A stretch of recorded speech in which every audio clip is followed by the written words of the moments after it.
Hey everybody, I've already been up here for a little while and I just can't believe it.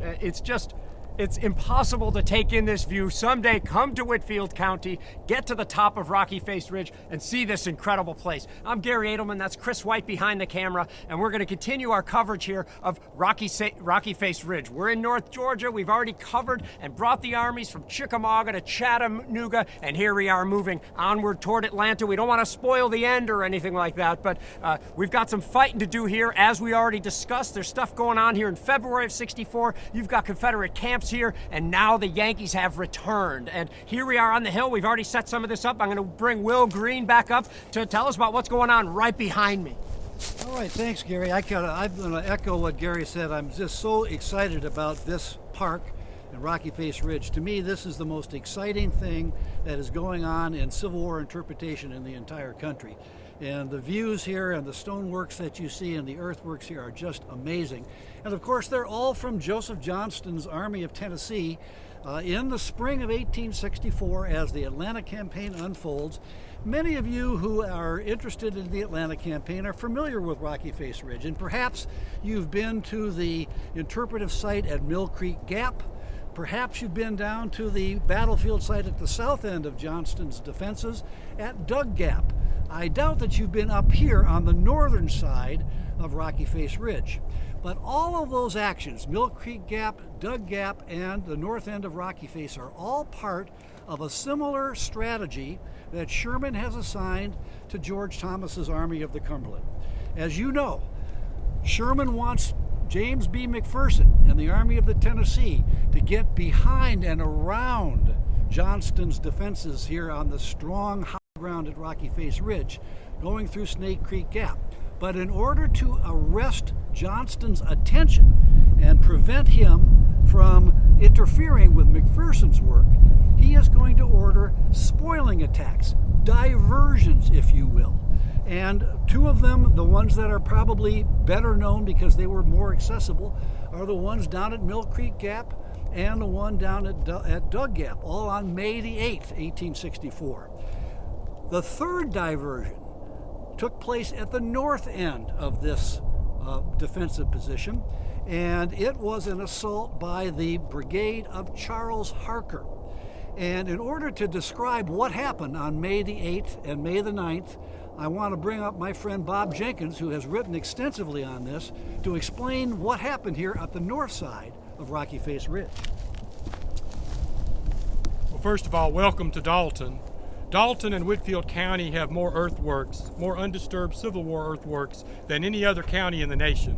We have miles and miles of above ground, below ground, rock, stacked rock, slave dug while under fire, Federal, Confederate, infantry, artillery, traverses, rock line forts, lunettes. So when you have an opportunity, please come. Let's talk a little bit about what you're looking at here behind me. We're atop the northern part of Rocky Face Ridge, along the portion of parts of Brown's Brigade, and behind us are portions of Claiborne's division, which includes Sam Watkins, the famous diarist, and the 1st Tennessee. An all-Tennessee division, in other words, behind you. And along this section of stacked rock are portions of Brown's Tennessee Brigade. Further to the north, if you can see the high point, just over the lip of that ridge line, lies the earthworks of the Confederate salient position of Edmund Pettus's brigade, Alabamians. They held the key corner of the Confederate Northwest defenses in Rocky Face Ridge. Johnston believed that if Sherman was going to make an offensive here in Dalton, that he would likely use Crow Valley, or more likely the flat open ground to the east, out what we know today as the Cleveland Road or Cleveland Highway or the Spring Place Road, because the larger federal army of some 100,000 troops could better maneuver. He also believed, and he most likely believed, that Sherman was going to make a feint here or a demonstration and move around the backside of Taylor's Ridge from which you can see here very clearly. It's the second highest point to our left, to our west. And he believed that Sherman was going for Rome. He was partially right. Sherman was going to make a feint here and move a portion of his force under General McPherson with the 15th and 16th Corps. However, they went by means of Snake Creek Gap into or toward Resaca to the back door. The key to the campaign was the Western and Atlantic Railroad. Much like the interstate system today, the rail system was the most important means of transportation and communication.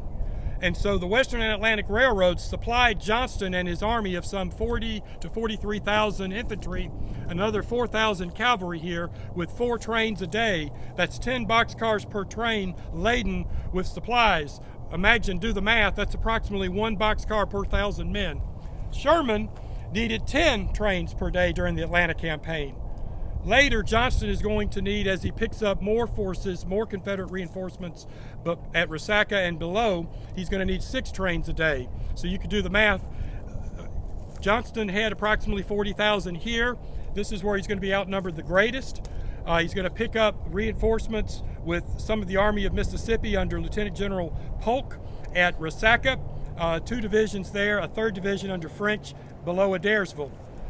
In this area, on the afternoon of May the 8th and on May the 9th, the Harker's brigade of Ohioans and Illinoisans reached the northern third of Rocky Face Ridge, and they were ordered to try to rake or attack further down the spine of Rocky Face Ridge. Now, in actuality, the evening of May 8th, they had already accomplished the mission of getting eyes on top of Rocky Face Ridge. They really didn't need to proceed any further because from their vantage point, they could see all of Crow Valley and all of Dalton in the distance and see all of Johnston's camps, earthworks, artillery positions, and the like. However, Harker's brigade drew the task. The 64th Ohio was on point. They were led by Colonel Alexander McIlvaine. Colonel McIlvaine sent his men forward. They could only go in a column of 4s, 4 men abreast, because it was so narrow. Rocky Face Ridge is so narrow, and you get an idea behind me. They were mowed down, and in minutes, a matter of minutes, they lost nearly 100 men. In the lull, the 9th Kentucky was sent forward, and another regiment was sent forward. Before it was over, 3 federal regiments, the 125th Ohio, the 64th Ohio, and the 9th Kentucky had been decimated, losing over 150 men in less than an hour. Contrast that with Edmund Pettus's brigade, losing only approximately 30 men in that same span.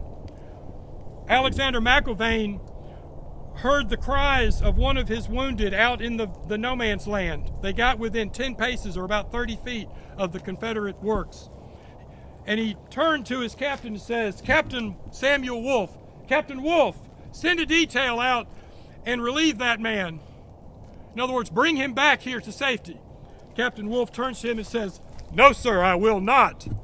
Here's my sword, sir, if you must put me under arrest, for I will not order any man, for it is certain death to go out upon that field in that no man's land. But if you order me, sir, I will go and do it myself." McIlvaine says, "Never mind, I'll do it myself." And he begins to proceed, and no sooner than he reaches the open space than he is receives a mortal wound in the left chest, left breast, and is brought back further up where he dies that evening. He is the highest ranking infantry officer in the Atlanta campaign to be wounded or killed here in Dalton. So I hope that this tells you a little bit about what's happened here in Rocky Face Ridge. We also have a number of other sites here.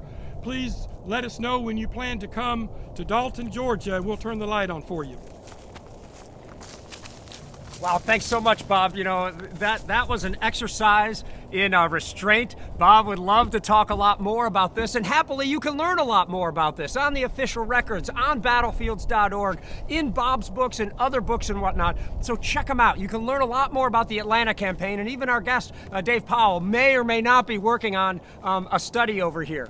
What's really impressing me up here is that here we are on sort of a rock wall defense. If you go down a little bit further, maybe we'll throw in some B-roll about it. All of a sudden, the rock turns into earthworks where they were able to dig, where the terrain allowed them to dig. So there's so much to see up here.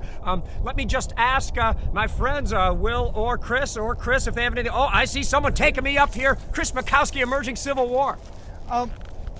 And we've been super enthusiastic and excited, and this is just a treasure, a gem of a site. But I'm kind of having a moment, because standing up here, when we were down on the interstate driving by, and we're like, is that Rocky Face Ridge? And we could see the prominence and how commanding it looked and the sheer rock walls. But then to come up here, and we've all been in a little bit of awe at the topography and the geography here. Because when you stand here and look down and think about what the Federals had to do to get up here, what it took for the Confederates to occupy this place, that gets us into questions of logistics, it gets us into questions of personal bravery, and it opens up a whole realm of exploration, interpretation, and contemplation. And I can't imagine a better excuse to preserve ground than to open up those sorts of opportunities. And so to be able to stand here is really an incredible privilege. Gary? Well, lastly, to that end, again, we're not here in a vacuum. We're here because the Georgia Battlefields Association, because our friends, well, let me just say Bo, Sarah, and William, and even the Browns Mill Battlefield Association, and because of people locally on the ground, Whitfield County, for whom we couldn't even do anything like this. So thanks to you all for sending us here in the first place, and to all the local people making such a difference here. We're glad we're able to shoot a few videos around Dalton. We have a lot more to come, so join with us, share this with your friends, subscribe to our YouTube channel, and thank you so much for all of your support.